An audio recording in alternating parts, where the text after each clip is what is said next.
سلام دوستان، به کانال روشمی صبحان خوش آمدید. امروز قراره یکی از مهمترین و البته سخت‌ترین موارد زبان آلمانی رو یاد بگیریم. آرتیکل ها که همون در، دی و داس هستن که همه باش مشکل دارن. اگه تو هم هنوز نمیدونی در چیش درسته یا دی تیش یا داس مرچه که برای دختر میده ولی آرتیکلش خونساه، پس این ویدیو برای توه. پس آخر ویدیو همراه من باش چون قراره نقاط طلایی بهتون بگم و تمرین سریع با هم انجام بدیم. بزن بریم. دویچ میت صبحان. در زبان آلمانی هر اسمی جنسیت گرامری داره. سه نوع آرتیکل داریم: د برای اسامی مذکر، دی واسه اسامی مؤنث، داس واسه اسامی خنثی. و یادتون باشه اینا همیشه واقعی نیستن. مثلا مرچه به معنی دختر ولی میشه داس مرچه. چرا؟ چون پایین شن داره و شن برای اسمهای خنثی هستن. کلا آرتیکل ها مهمه چون روی کل زبان آلمانی اثر داره، مثل جمله بندی، حالت های مثل آکوزاتیو، داتیو، صفت ها و جمله ها و غیره.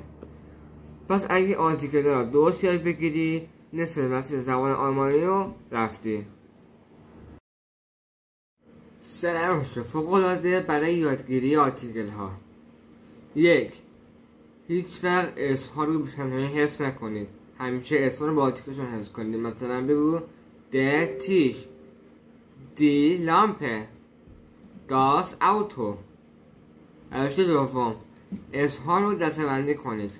مثلا روزهای هفته در میشه، فصل در میشن، اعداد دی هستن، اورفالفا داس هستن.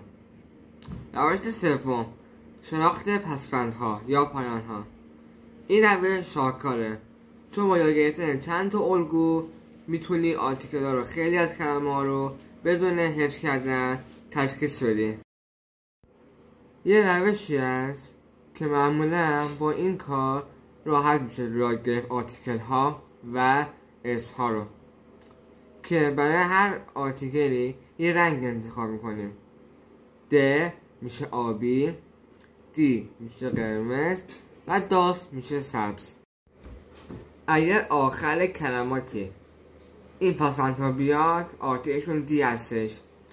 اون دی سایتون، هایت دی فریهایت، کایت دی موگلیشکایت، شافت دی مانشافت، Zion die Station, Tät der Universität, Ich die Musik,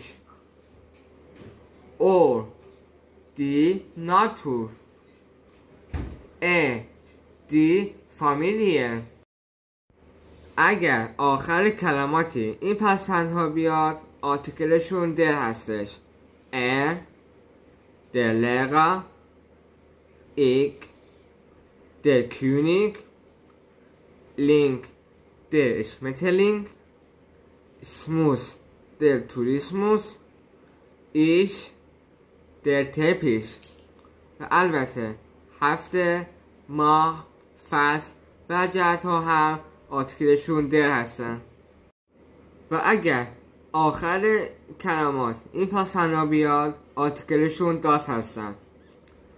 شن داس مرچن، لاین داس فرویلاین، منت داس استرومنت، توم داس ایگنتوم،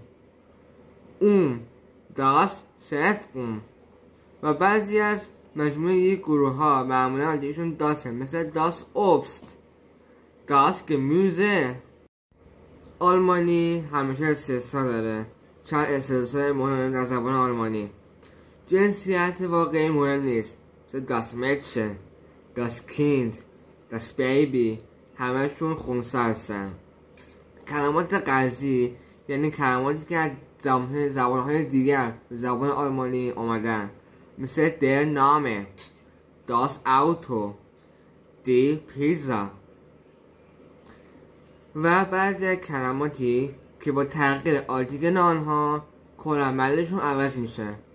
در باند میشه جلد کتاب، دی باند گروه موسیقی، درسه دریاچه، دیسه دریا.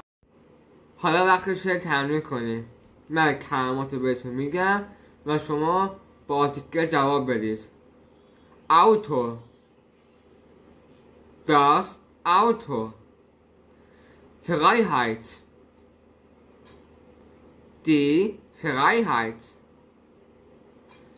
König, der König, Zentrum, das Zentrum, Zeitung, die Zeitung. اگه بیشتر سه دو جواب دادی پس آرتیکل را داری خوب یاد میگیری. خب دوستان، این بود از آموزش کامل آرتیکل ها در زبان آلمانی. یادتون باشه تمرین و تکرار نکته کلیدی یادگیری هستش. اگه سوالی داشتی در کامنت ها برام بنویسی، حتما اونا نگاه میکنم و بهتون جواب میدم. اگه این ویدیو براتون مفید بود لایک کنی و کانال رو سابسکرایب کنی تا درس‌های بعدی رو از دست ندید. 20 بار